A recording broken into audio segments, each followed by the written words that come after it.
There's a very specific kind of tire you only feel when you're not miserable, but you're also not happy.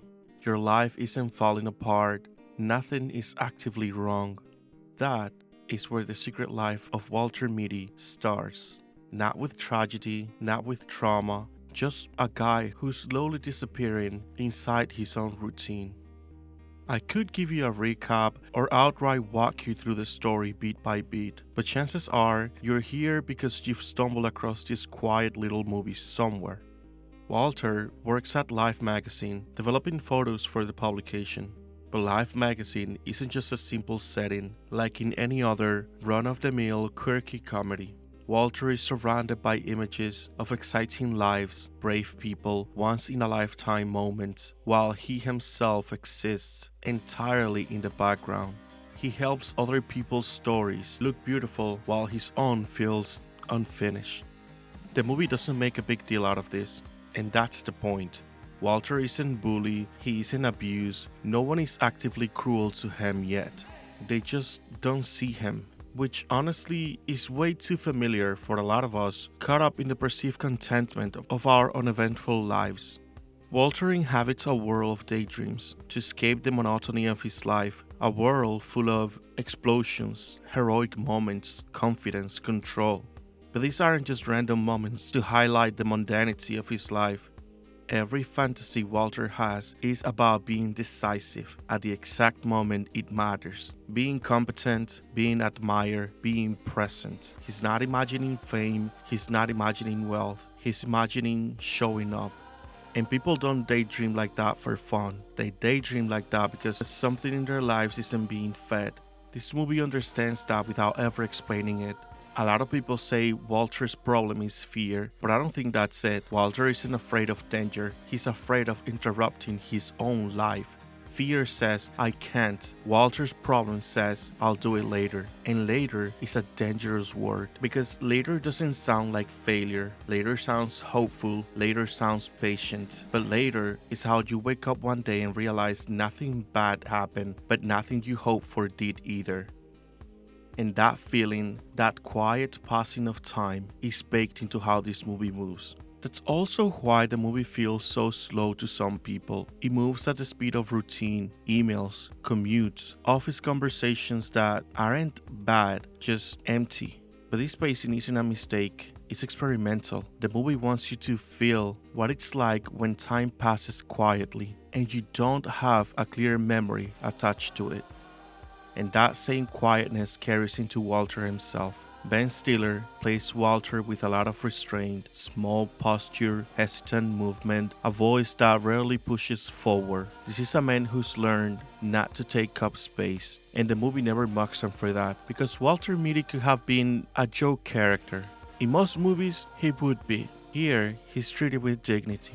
He's not broken, he's not failing, he's pause. And that pause is exactly why this movie doesn't grab everyone the same way.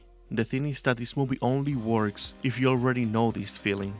If you've never felt invisible, never felt stalled, never felt like life was quietly happening somewhere else, then yeah, this movie probably feels uneventful. Nothing explodes at first, there's no dramatic wake-up call, just dissatisfaction that doesn't know how to announce itself. And that's because this movie isn't building towards a moment, it's building towards a decision.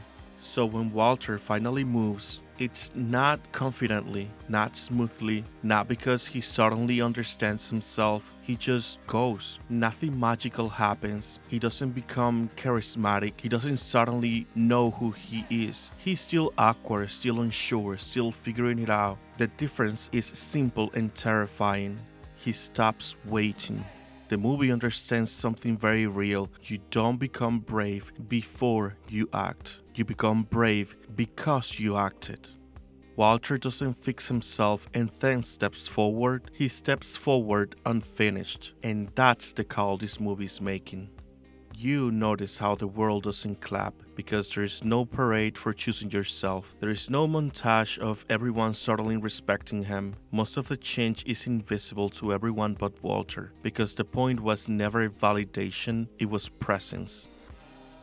Sean Penn's character isn't a mentor in the traditional sense. He barely gives advice, barely explains himself, barely even appears. What he represents is a life lived on purpose. He doesn't rush, he doesn't document everything, he doesn't chase recognition. When he says some moments are meant to be lived, not captured, it's not a quote poster line, it's a worldview. Walter doesn't need to become Sean, he just needs to stop expecting his own life.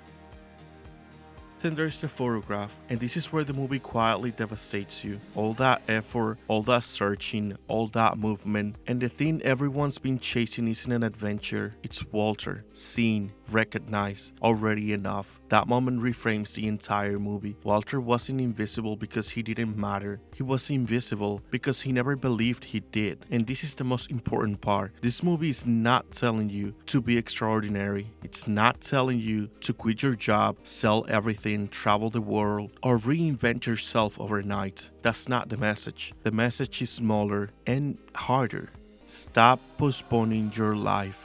Stop waiting until you're ready. Stop waiting until you're confident. Stop waiting until someone notices you first. The movie isn't asking you for a leap, it's asking you for a step.